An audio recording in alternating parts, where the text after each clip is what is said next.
ವೀಕ್ಷಕರೇ ನಮಸ್ಕಾರ. ತಮ್ಮ ಪರಿಚಯ ವಾಹಿನಿಗೆ ಸುಸ್ವಾಗತ. ಆತ್ಮೀಯರೇ, ಯಾವುದೇ ಒಂದು ಸ್ಥಳ ಪುಣ್ಯಕ್ಷೇತ್ರ ಎನಿಸಿಕೊಳ್ಳಲು ಆ ಸ್ಥಳದಲ್ಲಿ ನದಿ ಅಥವಾ ಸಮುದ್ರವಿರಬೇಕು. ಆ ಸ್ಥಳದಲ್ಲಿ ಮಹಾಪುರುಷರಿಂದಲೋ ಋಷಿಮುನಿಗಳಿಂದಲೋ ಪ್ರತಿಷ್ಠಾಪಿತವಾದಂತಹ ಅಥವಾ ದೇವರೇ ಸ್ವಯಂ ಉದ್ಭವಿಸಿರುವಂತಹ ಭಗವಂತನಿರಬೇಕು. ಈ ಎಲ್ಲ ಲಕ್ಷಣಗಳು ಇರುವಂತಹ ಪುಣ್ಯಕ್ಷೇತ್ರವೇ ನಮ್ಮ ದಕ್ಷಿಣ ಕನ್ನಡ ಜಿಲ್ಲೆಯ ಸುಳ್ಯ ತಾಲೂಕಿನ ಕುಕ್ಕೆ ಸುಬ್ರಹ್ಮಣ್ಯ. ಪರಶುರಾಮ ಸೃಷ್ಟಿಯ ಸಪ್ತಮೋಕ್ಷ ಕ್ಷೇತ್ರಗಳಲ್ಲಿ ಪ್ರಮುಖದ್ದೆನಿಸಿಕೊಂಡಿರುವ ಕುಕ್ಕೆ ಸುಬ್ರಹ್ಮಣ್ಯ ಕ್ಷೇತ್ರದಲ್ಲಿ ಸರ್ಪರಾಜರಾದ ವಾಸುಕಿಯ ಜೊತೆಗೆ ಶ್ರೀ ಸುಬ್ರಹ್ಮಣ್ಯ ದೇವರು ಕ್ಷೇತ್ರದ ಅಧಿದೇವತೆಯಾಗಿ ನೆಲೆ ನಿಂತಿದ್ದಾರೆ. ಕುಕ್ಕೆ ಸುಬ್ರಹ್ಮಣ್ಯದಲ್ಲಿ ಸುಬ್ರಹ್ಮಣ್ಯ ದೇವರೇ ಸಕಲ ಸರ್ಪ ಸಂಕುಲದ ಅಧಿದೇವತೆಯಾಗಿ ನೆಲೆಸಿದ್ದಾರೆ. ಹಾಗಾಗಿಯೇ ಸರ್ಪದೋಷಗಳ ಪರಿಹಾರಕ್ಕೆ ಕುಕ್ಕೆ ಸುಬ್ರಹ್ಮಣ್ಯ ಕ್ಷೇತ್ರಕ್ಕೆ ದೇಶದ ನಾನಾ ಭಾಗಗಳಿಂದಲೂ ಭಕ್ತಕೋಟಿ ಧಾವಿಸುತ್ತಾರೆ. ಈ ಕುಕ್ಕೆ ಸುಬ್ರಹ್ಮಣ್ಯ ಕ್ಷೇತ್ರದಲ್ಲಿ ಪ್ರವಹಿಸುವ ಪವಿತ್ರ ನದಿಯೇ ಕುಮಾರಧಾರ. ಭಾರತದಲ್ಲಿ ಪ್ರವಹಿಸುವಂತಹ ಕೆಲವು ಗಂಡು ನದಿಗಳಲ್ಲಿ ಈ ಕುಮಾರಧಾರ ನದಿಯೂ ಸಹ ಒಂದೆನಿಸಿಕೊಂಡಿದೆ. ಕುಕ್ಕೆ ಸುಬ್ರಹ್ಮಣ್ಯ ಕ್ಷೇತ್ರದಲ್ಲಿ ಸರ್ಪ ಸಂಸ್ಕಾರದಂತಹ ಸೇವೆಗಳನ್ನು ಮಾಡಲು ಬರುವವರು ಈ ಕುಮಾರಧಾರ ನದಿಯಲ್ಲಿ ತೀರ್ಥ ಸ್ನಾನವನ್ನು ಕೈಗೊಳ್ಳುತ್ತಾರೆ. ಈ ನದಿಯಲ್ಲಿ ತೀರ್ಥ ಸ್ನಾನವನ್ನು ಮಾಡಿದರೆ ಭಕ್ತಾದಿಗಳ ಸಕಲ ಪಾಪಗಳು ಪರಿಹಾರವಾಗುತ್ತವೆ ಎಂಬ ಪ್ರತೀತಿ ಇದೆ. ಏಕೆಂದರೆ ಈ ಕುಮಾರಧಾರ ನದಿ ಪ್ರವಹಿಸಿ ಬರುವಾಗ ಭೂಗರ್ಭದಿಂದ ಉಕ್ಕಿ ಹರಿಯುವಂತಹ ಹಲವು ಪುಣ್ಯತೀರ್ಥಗಳು ಈ ನದಿಯಲ್ಲಿ ವಿಲೀನಗೊಳ್ಳುತ್ತವೆ. ಕುಮಾರಧಾರ ನದಿಯ ನೀರನ್ನೇ ಶ್ರೀ ಸುಬ್ರಹ್ಮಣ್ಯ ಸ್ವಾಮಿಯ ಅಭಿಷೇಕಕ್ಕೆ ಬಳಸಲಾಗುತ್ತದೆ. ಕುಮಾರಧಾರ ನದಿ ಉಗಮಿಸುವುದು ಕುಕ್ಕೆ ಸುಬ್ರಹ್ಮಣ್ಯ ಕ್ಷೇತ್ರಕ್ಕೆ ಸಮೀಪವಿರುವಂತಹ ಕುಮಾರ ಪರ್ವತದಲ್ಲಿ ಉಗಮಿಸುವ ಕುಮಾರಧಾರ ತೊರೆಯು ನದಿಯಾಗಿ ಹರಿಯುವುದು ಕುಕ್ಕೆ ಸುಬ್ರಹ್ಮಣ್ಯ ತಲುಪಿದ ಬಳಿಕವೇ. ಕುಮಾರಧಾರ ನದಿಯು ಪಶ್ಚಿಮ ಘಟ್ಟಗಳ ಸಾಲಿನಲ್ಲಿರುವ ಕುಮಾರ ಪರ್ವತದಿಂದ ಹರಿದು ಬರುವಾಗ ಹಲವು ಗಿಡಮೂಲಿಕೆಗಳ ಸತ್ವವನ್ನು ಹೀರಿಕೊಂಡಿರುತ್ತದೆ. ಹಾಗಾಗಿಯೇ ಈ ನದಿಯಲ್ಲಿ ಸ್ನಾನವನ್ನು ಮಾಡಿದರೆ ಸಕಲ ಚರ್ಮ ರೋಗಗಳು ನಿವಾರಣೆಯಾಗುತ್ತವೆ. ಇದೇ ಕುಮಾರಧಾರ ನದಿಯಲ್ಲಿ ಪ್ರತಿ ವರ್ಷ ಕುಕ್ಕೆ ಶ್ರೀ ಸುಬ್ರಹ್ಮಣ್ಯ ಸ್ವಾಮಿಯ ಅವಭೃತ ಸ್ನಾನವನ್ನು ನಡೆಸಲಾಗುತ್ತದೆ. ಹಾಗಾಗಿಯೇ ಕುಮಾರಧಾರ ನದಿಯನ್ನು ದೇವರ ನದಿ ಎಂದು ಕರೆಯಲಾಗುತ್ತದೆ. ಕುಕ್ಕೆ ಸುಬ್ರಹ್ಮಣ್ಯ ಕ್ಷೇತ್ರದಲ್ಲಿ ಕುಮಾರಧಾರ ನದಿಯು ಪಶ್ಚಿಮ ಘಟ್ಟದಲ್ಲಿ ಹುಟ್ಟುವ ಮತ್ತೊಂದು ನದಿ ದರ್ಪಣ ತೀರ್ಥದೊಂದಿಗೆ ಸಂಗಮಗೊಂಡು ಮುಂದೆ ಅರಬ್ಬಿ ಸಮುದ್ರದ ಕಡೆಗೆ ಧಾವಿಸುತ್ತದೆ. ನಂತರ ಉಪ್ಪಿನಂಗಡಿಯ ಸಹಸ್ರಲಿಂಗೇಶ್ವರ ಕ್ಷೇತ್ರದಲ್ಲಿ ನೇತ್ರಾವತಿ ನದಿಯೊಂದಿಗೆ ವಿಲೀನಗೊಳ್ಳುತ್ತದೆ.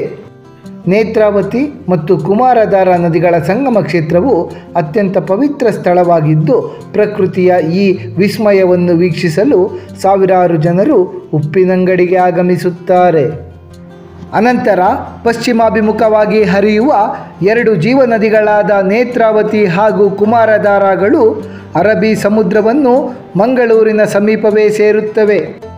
ಕುಮಾರಧಾರ ನದಿಯ ಒಟ್ಟು ಉದ್ದ ಸುಮಾರು 80 ಕಿಲೋಮೀಟರ್ಗಳು. ಕುಮಾರಧಾರ ನದಿಯ ಜಲಾನಯನ ಪ್ರದೇಶವು ದಕ್ಷಿಣ ಕನ್ನಡ, ಕೊಡಗು ಹಾಗೂ ಹಾಸನ ಜಿಲ್ಲೆಗಳಲ್ಲಿ ವ್ಯಾಪಿಸಿಕೊಂಡಿದೆ.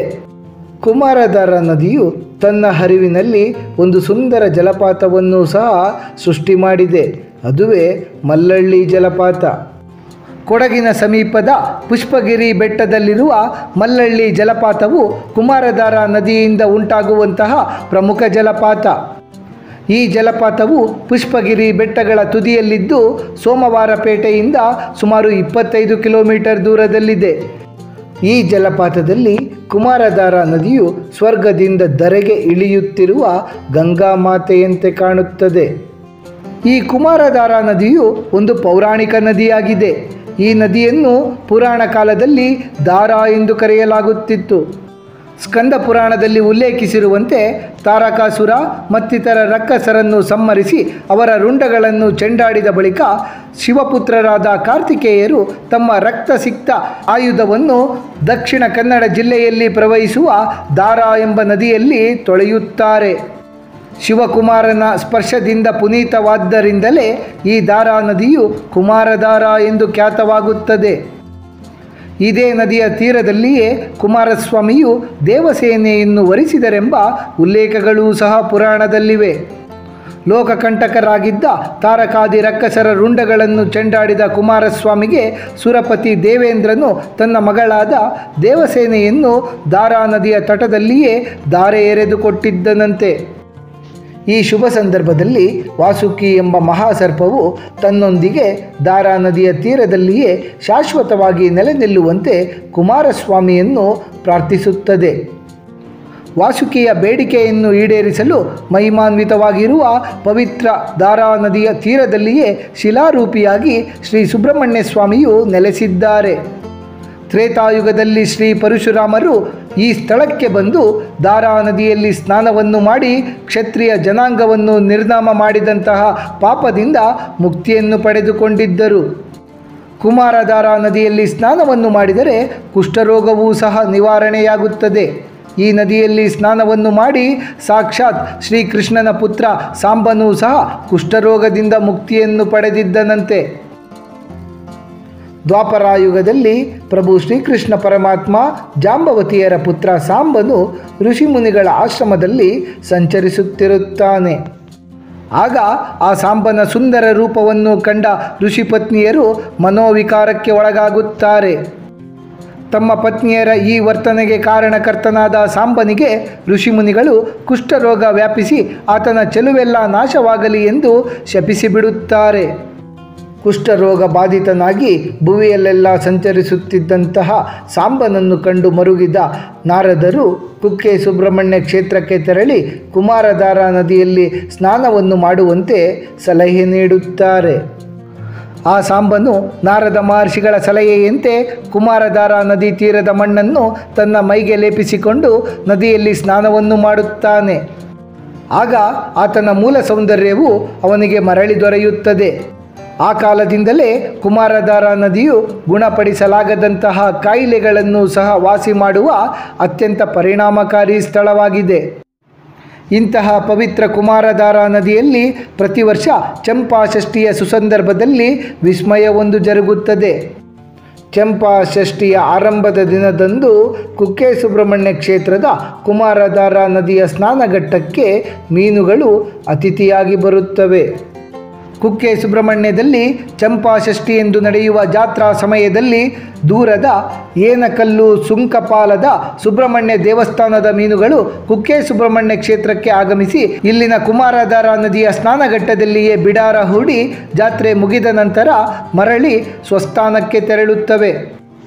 ವರ್ಷಕ್ಕೊಮ್ಮೆ ನಡೆಯುವ ಜಾತ್ರೆಯ ಸಂದರ್ಭದಲ್ಲಿ ಮಾತ್ರ ಈ ಕ್ಷೇತ್ರಕ್ಕೆ ಮೀನುಗಳು ಅತಿಥಿಯಾಗಿ ಬರುವ ಆಶ್ಚರ್ಯಕರ ಸಂಗತಿಗೆ ಕುಮಾರಧಾರಾ ನದಿ ಸಾಕ್ಷಿಯಾಗುತ್ತದೆ. ಶ್ರೀ ಕ್ಷೇತ್ರ ಕುಕ್ಕೆ ಸುಬ್ರಹ್ಮಣ್ಯದಲ್ಲಿ ಪ್ರವಹಿಸುವಂತಹ ಒಂದು ವಿಶೇಷ ಪುಣ್ಯ ನದಿಯಾಗಿರುವ ಕುಮಾರಧಾರಾ ಕುರಿತು ಹಲವು ಕುತೂಹಲಭರಿತ ಮಾಹಿತಿಗಳನ್ನು ತಿಳಿದುಕೊಂಡ ನಮಗೆಲ್ಲರಿಗೂ ಆ ಭಗವಂತನ ಕೃಪಾ ಕಟಾಕ್ಷ ಸದಾಕಾಲ ಇರಲೆಂದು ಕೋರಿಕೊಳ್ಳುತ್ತಾ ಈ ಕಿರುಪರಿಚಯವನ್ನು ಮುಗಿಸುತ್ತಿದ್ದೇವೆ. ವೀಕ್ಷಕರೇ, ನಿಮಗೆ ಈ ವಿಡಿಯೋ ಇಷ್ಟವಾಗಿದ್ದಲ್ಲಿ ಲೈಕ್ ಮಾಡಿ, ಶೇರ್ ಮಾಡಿ ಮತ್ತು ಸಬ್ಸ್ಕ್ರೈಬ್ ಮಾಡಿ ಹಾಗೂ ಬೆಲ್ ಬಟನ್ ಒತ್ತುವುದನ್ನು ಮರೆಯಬೇಡಿ.